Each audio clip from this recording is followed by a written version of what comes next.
In Cuba, everything always begins in the Sierra Maestra. Almost 10 years to the day before Che's death, a reporter covered the guerrilla warfare waged by Fidel Castro and a handful of revolutionaries against the dictatorial regime of Fulgencio Batista. The reporter wanted to hear the combatants' point of view. One of them caught his attention. Short-haired, an olive green cap, youthful looks, and a camera dangling from a strap.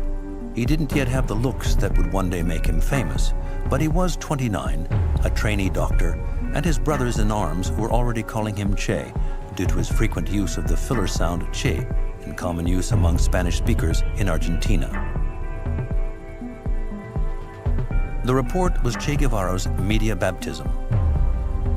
This archive footage is well known, but people often forget to mention that in this, his first appearance on film, Che decided to introduce himself to the people of Cuba and the world, firstly by condemning the media.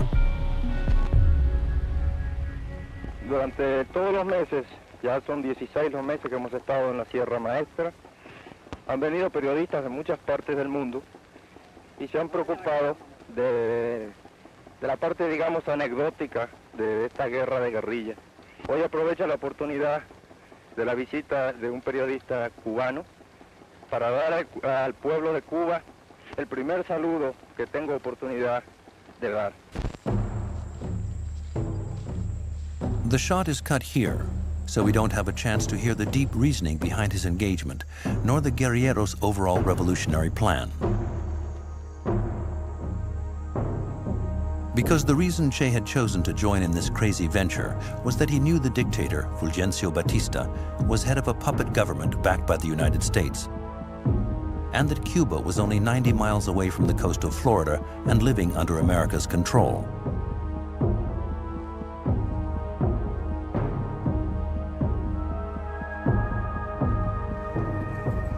For 50 years, the Pearl of the Caribbean had been America's playground and garden of delights, but also its main supplier of sugar and, with Guantanamo, one of its strategic military outposts.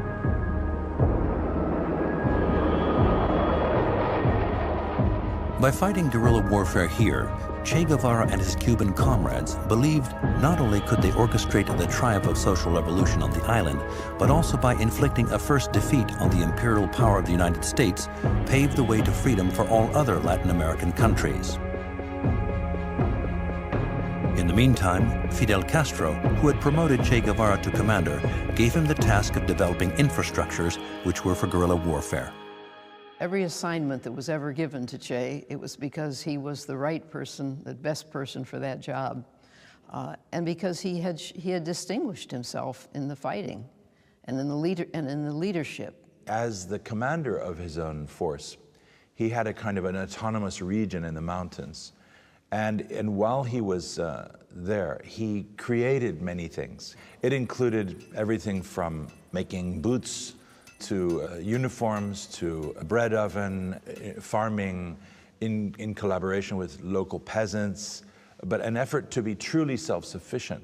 And also he created his own media outlets. In 1958, Che founded Radio Rebelde, breaking Fulgencio Batista's media monopoly with extremely makeshift means. It would become the world's first ever social network. de l'histoire. Aquí Radio Rebelde transmitiendo desde un punto de la Sierra Maestra en el territorio libre de Cuba. Aquí Radio Rebelde desde la Sierra Maestra, territorio libre de Cuba. Aquí Radio. He seemed to be aware that at the very beginning, the medium was the message and you needed to own it if you could. Call it a propaganda arm, call it a media arm. You needed to inform and involve people. You couldn't just remain hermetic. This was always important from the very beginning. The role of Radio Rebelde would prove vital in the final stages of the struggle.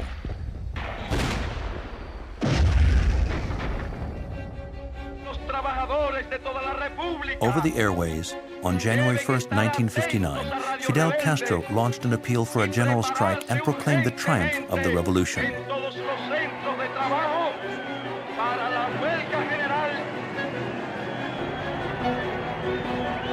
In the eyes of the Cuban people, Fidel was the figurehead of the insurgency. Far from the shimmering image he would later develop, for now, Che remained firmly in the shadows.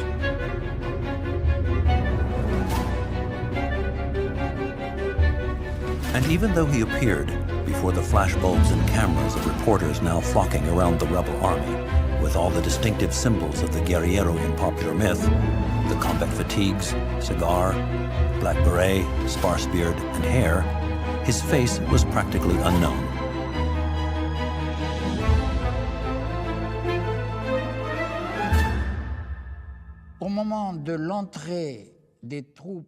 When the guerrilleros entered Havana, very few people knew Che Guevara. Very few at all. At the beginning of 1959, people in Havana and beyond were wondering exactly who this man was, Che, and what he meant, what his inclusion in the rebel ranks meant. It was the first time he had set foot in the capital. That doesn't sound like a big deal, but it was, because he was in the front line of the revolution, and he had absolutely no idea of the situation he was about to be confronted with. Indeed, the situation in Havana was far removed from the Cuba he had been introduced to up in the hills. Havana was a match for the capital city of any developed country. Yes, racial segregation was still rife and prostitution was a mass industry. The most disadvantaged were living in extreme poverty and thousands of children lived on the streets. But while electricity was absent over the best part of the island, the capital's infrastructures were among the most modern in the New World. The middle class enjoyed an entire telephone network. There was an opera house, a number of theaters, and dozens of movie theaters. And moreover, there was one of the most highly developed audiovisual setups in Latin America. In this megalopolis of over 1 million inhabitants, almost every home had a TV set. It was in this city, which Che entered in the revolutionary front line, that change would have to begin. There was this idea of revolutionary everything, in which also the media had an important part. He was of the opinion that the revolution needed its own media, unmitigated by corporate or Western or bourgeois interests.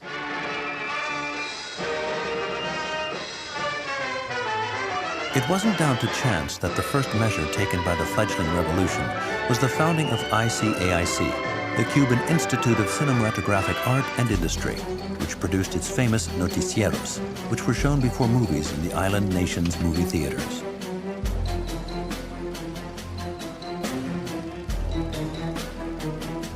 But we know little about the direct part that Che Guevara played in the reorganization of the rest of the Cuban mass media.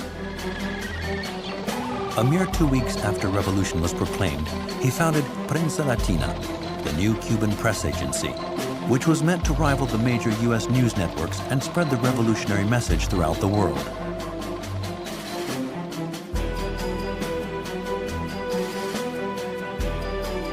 But that wasn't all. Since entering Havana, the eyes of Che Guevara and the other leaders of the revolution were fixed on the vast Cuban TV network, which would bring them into every living room. And even before the nationalization process was complete, they renamed the channels. After Radio Rebel, there was now Revolucion TV. He and Fidel come on the world stage at the very beginning of the television age, and they were very aware that television was the new medium, and it had a power that was transformative. Radio, press, TV. Equipped with this firepower, the Cuban Revolution could now engage the American enemy in its first battle, a battle of communication. Because the first assaults were launched in the media and concerned Che Guevara's new post, that of chief prosecutor and commander of La Cabaña prison, where he would oversee the establishing of the Revolutionary Court. Che's job was arguably the more important one. It was to secure the revolution, in what became the hard line side of the new Cuban revolutionary phase, which were the trials, court-martials, and in some cases executions of war criminals. He was perhaps seen as tough and rigid, but most importantly, he acted in a very ethical way, and that's what was expected of him. Because remember, at the time, the whole of Cuban society was baying for justice. We must also remember that the brutality and corruption within the US-backed Batista regime, imposed on the Cuban population for years, had left very deep scars. Accompanied by cameramen, investigators discovered the instruments of torture used in the jails of the old regime and revealed the terrible crimes committed by the dictatorship. Implements of torture are put into evidence, tools to tear back the fingernails and perform even more brutal forms of torture. Some cannot be shown. It was a fierce, bloody dictatorship, which lasted from 1952 to 1959 and cost the lives of 20,000 people. At that time, crimes committed by the police and the army went unpunished, and it wasn't exceptional to find the bodies of assassinated young people lying by the roadside. So revolutionary justice set out to be implacable with the men guilty of those crimes. In the military fortress overlooking Havana Harbor, almost 2,000 people were imprisoned in front of the camera lenses.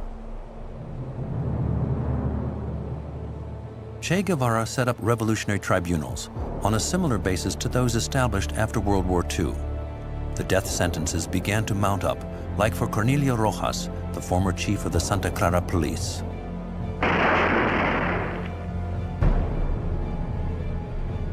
The footage shown on TV was meant to shock. Rumors began to circulate.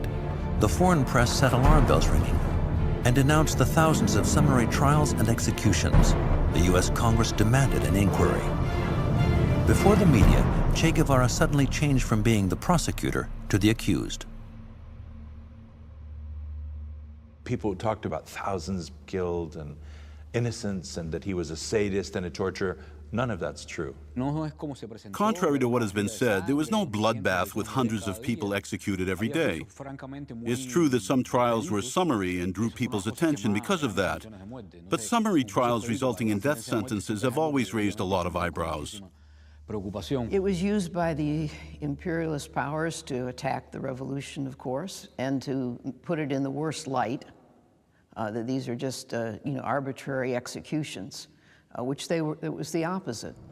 As a response to disinformation, the revolutionary press published photos of the victims of Batista's regime and a full list of the names of 200 people sentenced to death. But criticism still intensified. So Fidel Castro decided to call for a mass rally at which he could defy the US media in front of the international press.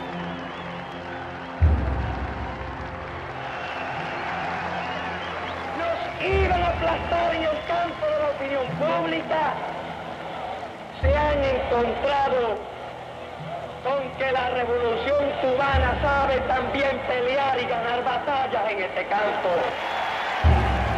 In Cuba, this media war was given the codename Operación Verdad, Operation Truth, to prove to the Cuban people and to the world that the trials respected all rights to legal defense and that the accused were genuinely guilty.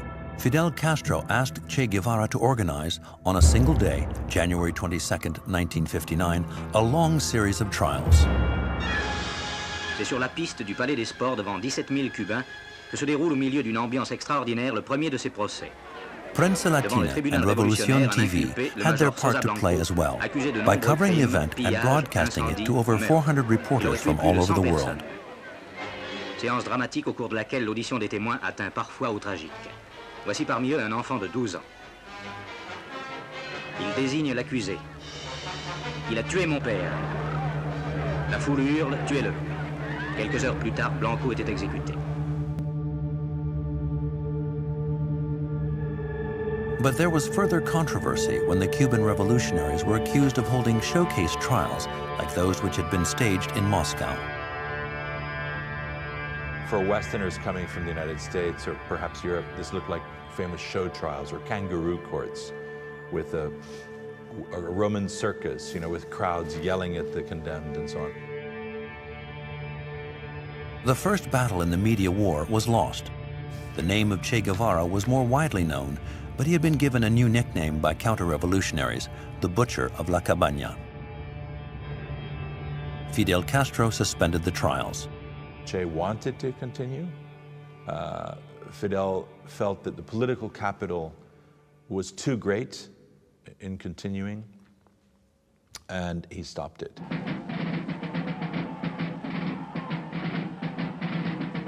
Fidel Castro appointed Che Guevara to a post less in the media spotlight, but just as important in the revolutionary process, president of the National Bank of Cuba. A strange appointment, that of a guerrillero medic heading a banking and financial institution.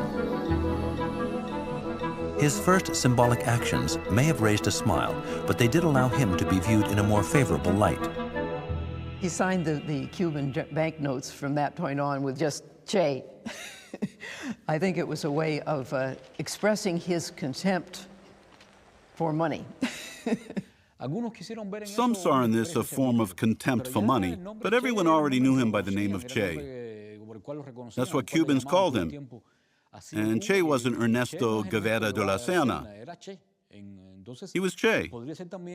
So maybe he had simply decided to adopt what had been his war name as his civilian name in Cuba, Che.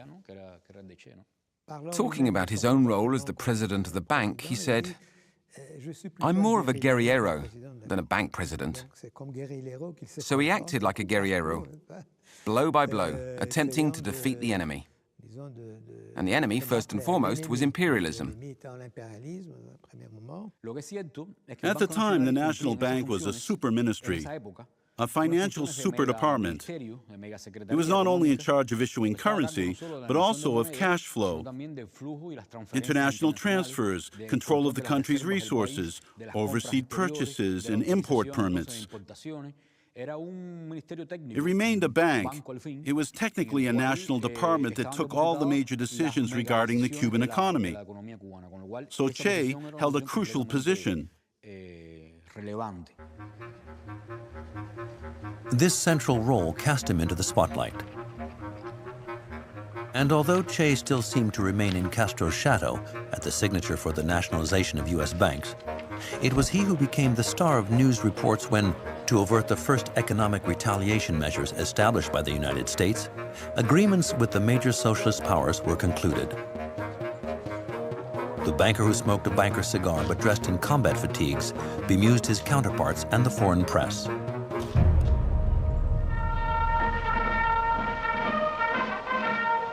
But Che Guevara was still not a national hero. Nobody brandished his picture on May 1st, 1960, out on Revolution Square. And although personality cults did not exist in Cuba, people preferred to sculpt homemade busts of José Martí, the so-called apostle of Cuban independence, and wear the portrait of Camilo Cienfuegos, he too a commander of the revolution, or more rarely, and not always over-flattering, that of Fidel Castro. No trace of the famous portrait of Che on this wall. And yet, on this Labor Day march, the photo which is so famous today had already been taken many months before.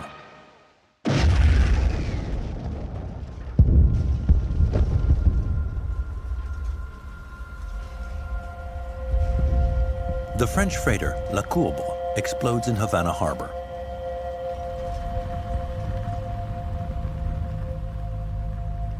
This ship had been towed in to one of the docks in Old Havana, just behind Old Havana in the bay, and it blew up. There was 2 explosions. Over 100 people were killed. Nobody really knows how many. They were vaporized. The Cuban authorities immediately suspected the CIA. Because since the beginning, the United States had been waging more than a mere media war on the revolution. Immediately in 1959, the US launched a clandestine war, a clandestine paramilitary war against Cuba. Not a day went by without some armed group organized and financed by the CIA setting off a bomb or derailing a train. The CIA station in Miami was the biggest in the world of all of its so-called stations with hundreds of employees. And in the days when Cuba, it was still accessible, you could come and go, both from the United States and from the rest of the Americas, they infiltrated people. The Cuban TV headquarters and those of ICAIC, the Cuban Cinematographic Institute, were close by. Their cameramen were among the first to arrive on the scene, and their footage, in which we can see Che Guevara, also quickly present, were seen all over the world. This was a huge event. And the next day, Che, Fidel, Raúl, Sartre, and Simone de Beauvoir, who were in Havana, also joined this march, marched down the avenue near the dock, joining hands, and were photographed doing this. And then there was a moment when they stopped and on a stage spoke to the crowds that had gathered. Among the photographers present on the corner of 12th and 23rd Streets in the Vedato district, where a stage had been set up for Fidel Castro to make a speech, Alberto Diaz Gutierrez, also known as the photographer Corda, was working on a report for the Cuban newspaper Revolución.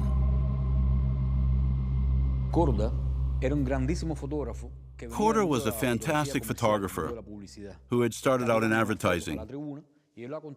He was taking some photos of the stage, and he said that all of a sudden, and these are his own words, he sensed the image of Che suddenly enter his lens. He had a reflex reaction and took the picture. He felt a kind of chill, and he froze.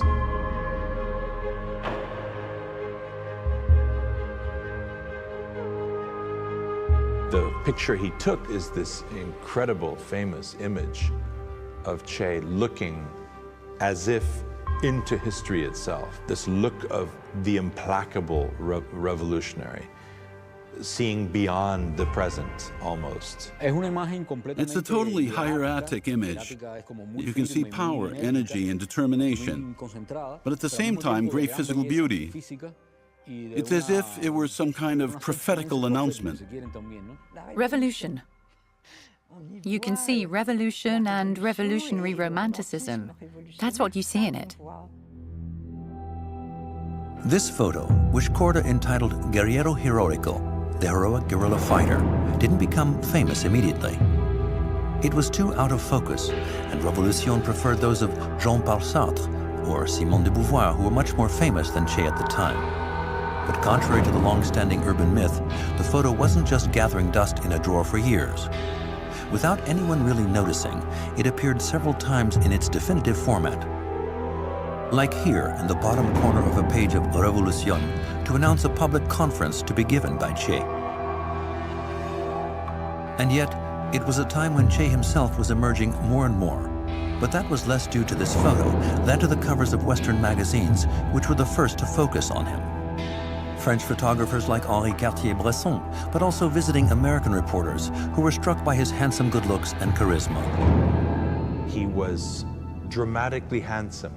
You couldn't take your eyes off when he was in front of you. He had this kind of charisma and an intensity that went with his physical look that was very powerful to people.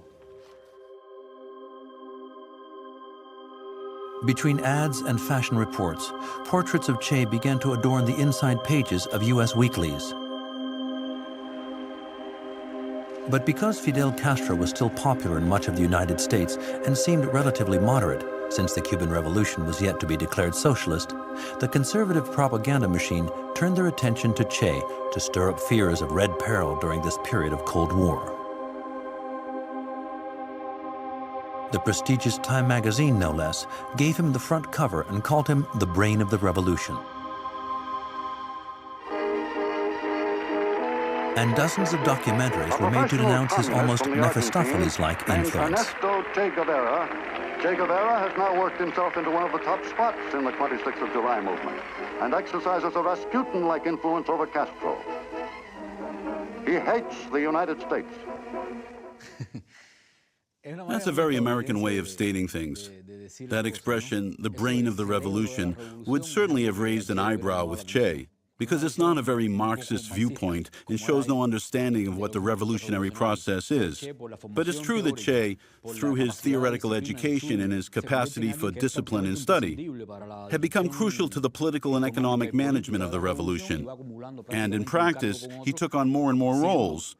So like it or not, he became one of the most important figures among the revolutionaries. Denounced in the West as a dangerous Bolshevik at the height of the Cold War, the Eastern Bloc naturally began to show interest in Che Guevara.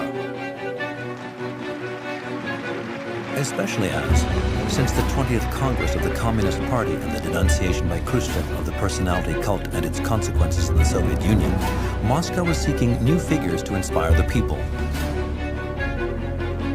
They tried with Raúl Castro, who very early on had visited the USSR and had on his side the fact of being Fidel's brother. But you've got to admit, he did lack a bit of charisma. So the Soviets were very keen to meet this new figure from Cuba.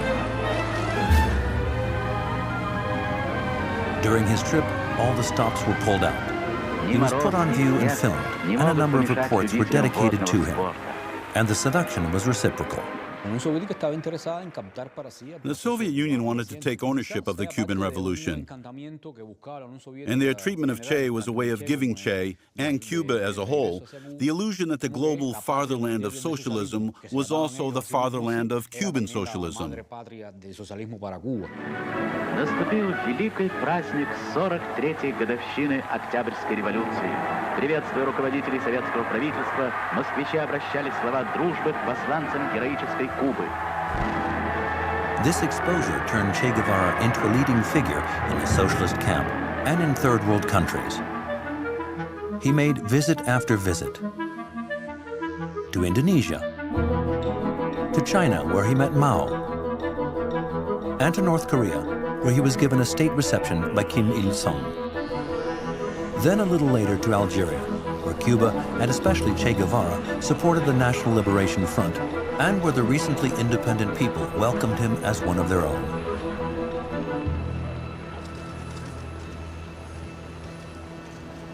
Vive la République argélienne démocratique et populaire et son gouvernement.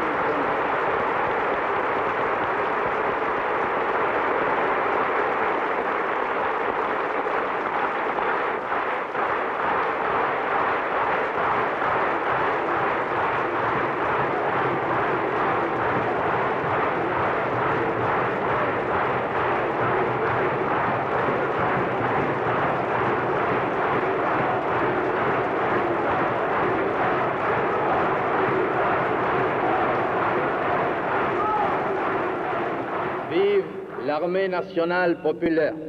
Venceremos. The fact that he was non-Cuban, although he had been made a Cuban, was also something that was, I think, very appealing because it showed that Cuba was capable of transcending nationality, that it really was a crucible of internationalist solidarity. He sort of ticked that box. But it was back in Cuba that Che Guevara, who in the meantime had been appointed Minister of Industries, had grown extremely popular. Not because he had toured the world, not because he had played an important role in humiliating the United States in April 1961 during the failed invasion at the Bay of Pigs.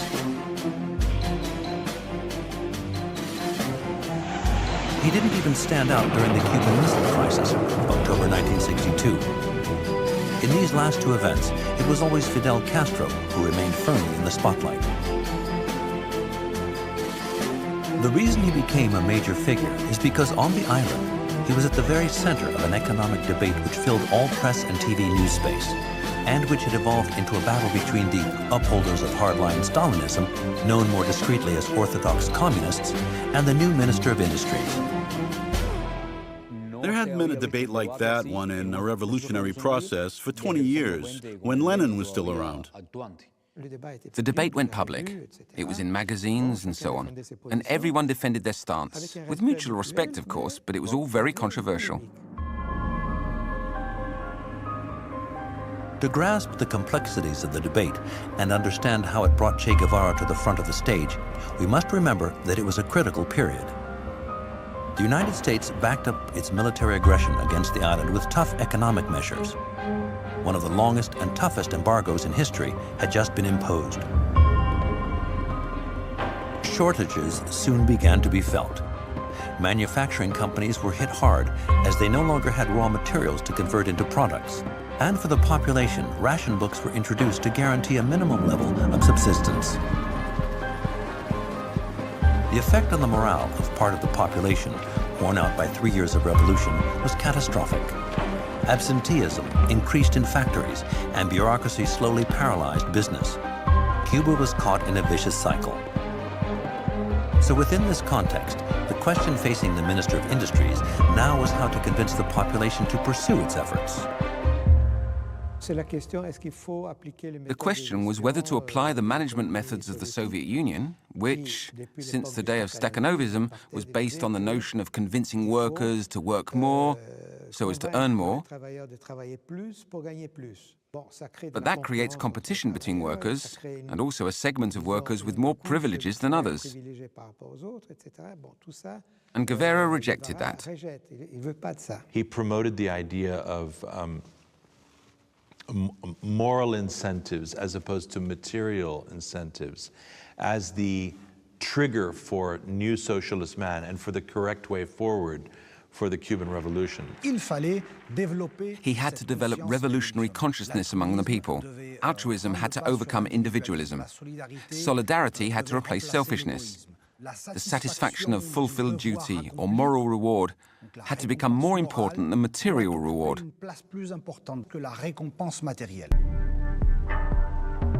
Because for Che, the stakes of this debate were much higher than finding a solution to a more or less transitory economic crisis. Cuba needed to give birth to the new man who alone, once rid of all individualism and capitalism, would be able to forge true communism. So he started making more speeches and stepped up his TV appearances. Para todos los que en el frente del trabajo han demostrado su espíritu de sacrificio, su espíritu comunista, su nueva actitud frente a la vida, debe valer siempre la frase de Fidel que ustedes insertaron en uno de los palcos de este recinto. Los que fuimos en las horas de mortal peligro, sepamos serlo también en la producción. Sepamos ser trabajadores de patria o muerte.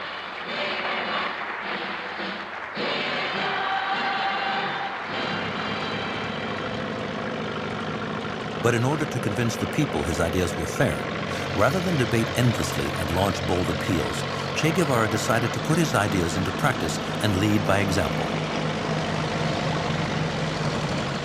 Always from the very beginning as a leader, he felt that, well, he led by example. By doing what he never asked anyone else to do something that he thought he could not do. To be demanding of the people, and Che was always very demanding of the Cubans, asking them to work hard, to study hard, to be ready to defend their homeland. To be demanding, you must have moral authority and necessary legitimacy. And you can only acquire that by preaching with an example.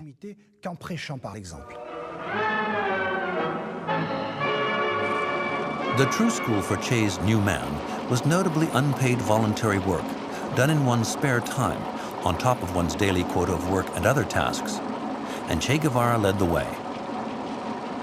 And as images are worth much more than long speeches, he let the cameras come to him.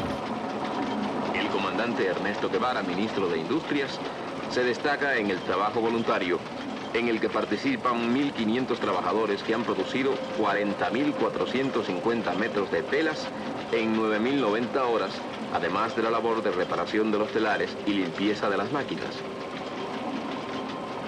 And that's how, for 2 long years, screens were filled with footage of a minister who earned the salary of a secretary with no extra perks, and who, even on weekends, set the example by cutting sugarcane, building walls or weaving fabrics, as he strove to embody his new man for real.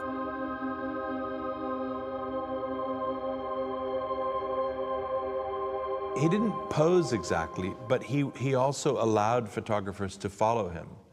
He was aware that this aspect of the revolution was key. If he was to be seen to be fulfilling the tasks that he urged others to do, if he was calling upon people to give up their time and their lives on behalf of the revolution, he had to be shown to be doing it.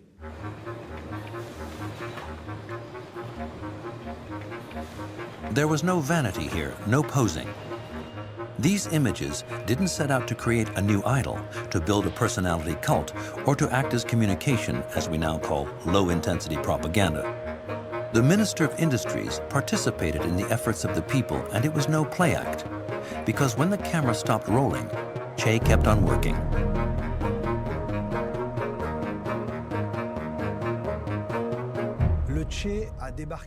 Che showed up in Havana harbor and started giving a hand to unload a cargo ship. All the Cubans around him were convinced he'd help out for a few minutes and then be on his way.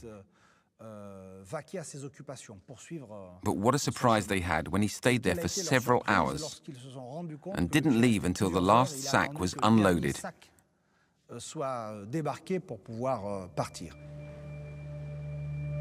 But in Cuba, some people's backs were starting to get up. Bureaucrats felt they were being singled out, and certain leaders who benefited from privileges felt they were suffering in Che's shadow. Nobody says so today, but in fact, there was a lot of resentment of Che for this. And in the end, Fidel is the one who ended this debate in favor of material incentives. And that effectively ended also Che's healthy debate with the Orthodox communists in Cuba over the way to go forward. Although Che Guevara had lost the battle of the economy, he had clearly won the battle of the media, and his image shone forth. When, in late 1964, Cuba was called on to address the new General Assembly of the United Nations, it was only natural that Fidel Castro should dispatch Che to New York. And his speech, broadcast live around the world, gave the general public the chance to discover a man who, on his own, appeared to embody the Cuban Revolution. In a way with passionate conviction, and he had a very powerful media presence and public presence. This was probably his moment of maximum public exposure in the international public eye. He was at the apogee of his public authority. Che changed overnight. He was not only a great revolutionary leader, but now a genuine global leader. Because in the mid-1960s, the world was in turmoil. Throughout Latin America, revolt was brewing. In Africa, almost 20 countries had finally freed themselves from the yoke of colonialism, and in Southeast Asia, Viet Cong fighters were putting up heroic resistance to the U.S. Army. In face of all this, the Soviet Union, which had opted for détente, left the revolutionaries to their own devices. Cuba, which since the early days of the revolution had given technological and military support to peoples involved in armed struggles, notably due to Che, became more and more solicited. That was the reason why, after his speech at the UN, Che embarked on a new series of visits across the globe, only this time to fledgling states like those in Africa, where early in 1965, he visited almost a dozen countries. He wanted the new socialist man to emerge from this extraordinary moment in which so many countries were being born, and a new kind of socialism was possible. But just as he had become known to people everywhere, could finally speak to the media on behalf of peoples involved in struggles, and put forward his own ideas on the international stage, like here in Algiers, his last public appearance, of which this is the only existing footage, all trace of him was suddenly lost.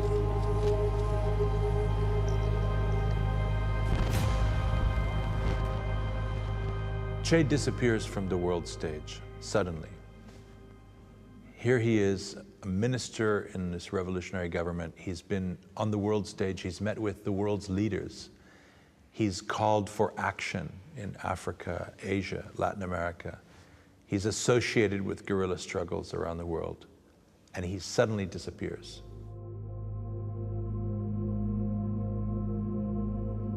It has often been said that the Soviet Union, which he had accused of being an imperialistic power just like any other, was behind his eviction from the leadership of the Cuban Revolution. It was also suggested, although it's now known to be untrue, that a heated 40-hour argument with Fidel Castro had led to his hasty departure. In fact, we know very little.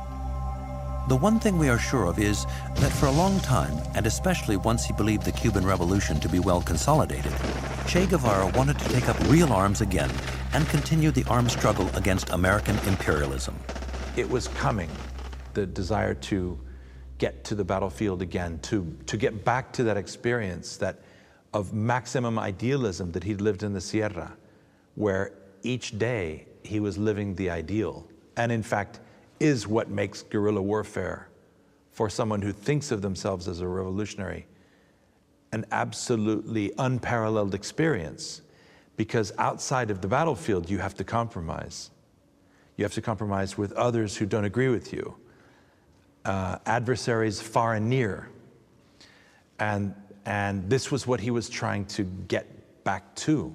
Just as he did on Sundays with volunteer labor, go back to the battlefield, go to the front, live by example. And with the mystery now surrounding his whereabouts, Che was gradually turning into a legend. While in previous battles, his image was used as a weapon, his absence had now seemingly become an even bigger threat. His portrait, snapped by Porta the day after the La Courbe explosion, was no longer representing a man, but a phantom, and Fidel Castro and the revolutionary leadership used it to his advantage. It was seen everywhere during the massive Tricontinental Conference in 1966, which drew together all the revolutionary movements of the Third World. His nickname was on everyone's lips. Los pueblos de América Latina cuentan con la experiencia, la capacidad y el talento de un hombre que se ha convertido en una de las más grandes pesadillas del imperialismo. El comandante Ernesto Che Guevara. Everybody knew he was somewhere fighting. And of course, spy agencies are looking for him. Whenever he showed up, he set alarm bells ringing among the world's secret services. All of them wanted to know what he was up to. The reason he was so hard to track down was because his own image had become his main source of danger.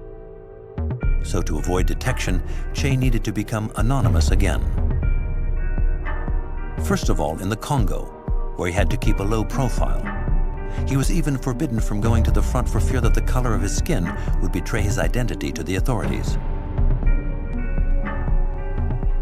And then, when he arrived in Bolivia, a small country compared to its neighbors, but where, thanks to its 5 borders, a revolutionary triumph could cause the whole of Latin America to definitively topple, he had to abandon his typical appearance, drop his nickname, and even change his face.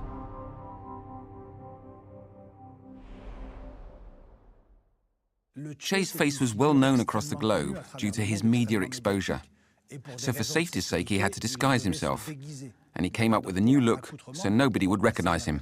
He went through incredibly complex disguise procedures. He had his teeth completely changed. He had his hair pulled out strand by strand so it wouldn't grow back too fast. It must have been painful, very painful. Before the amused eyes of Fidel Castro, the Cuban Secret Service, which Che had helped to found, transformed him. A suit and necktie, thick glasses, thinning white hair. The familiar face of the Argentinian revolutionary was replaced by that of a mundane, down-to-earth Uruguayan businessman called Ramon Benitez.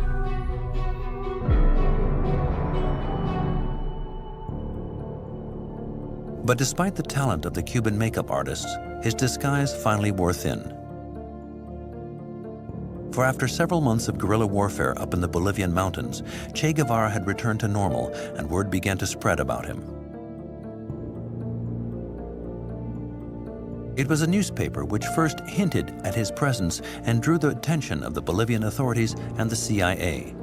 The US-trained Bolivian Special Force was sent to track him down.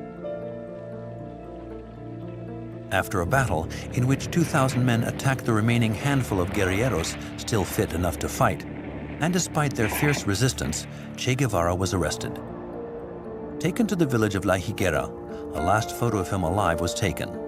His captors posed at his side, and then, on October 9, 1967, the day after his arrest, he was executed.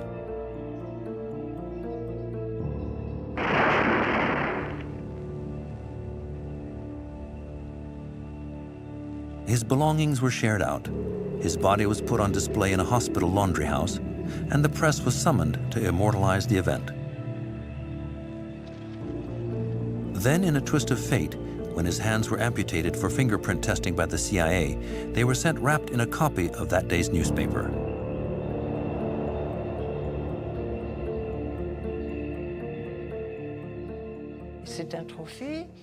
He was a trophy, a formidable victory for the Bolivian army, a military victory, and a political victory for Washington. They needed proof of death to exhibit to the world, and thus they hoped to dampen the dream, to give proof of his failure and of this idea that he had represented. These photos were seen worldwide. They prompted Fidel Castro to officially announce Che's death and the defeat of the Guerrillero Heroico live on Cuban TV.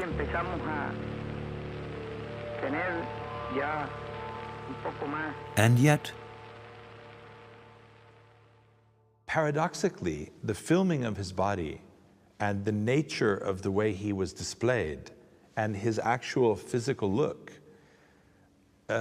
was transcendent for his legacy, not for them. He became a symbol of revolutionary struggle all over the world. And that was true in the United States. As I said, it was true in France. It was true everywhere. Because to erase the image of Che Guevara lying dead from the memory, the rebellious youth of 1968 chose to brandish the portrait of the Guerrillero Heroico. And so it is that despite his surreptitious execution, the amputating of his hands for fingerprint testing, and his hasty burial next to an airfield runway, Che Guevara has become one of the greatest legends and icons of the 20th century. Because he continues to represent the very example of the complete revolutionary, ready to make every sacrifice to build a world of fairness and solidarity, an archetypal figure whom, for a while, capitalism thought it could accommodate, but who remains the living portrait not of revolt, but of revolution.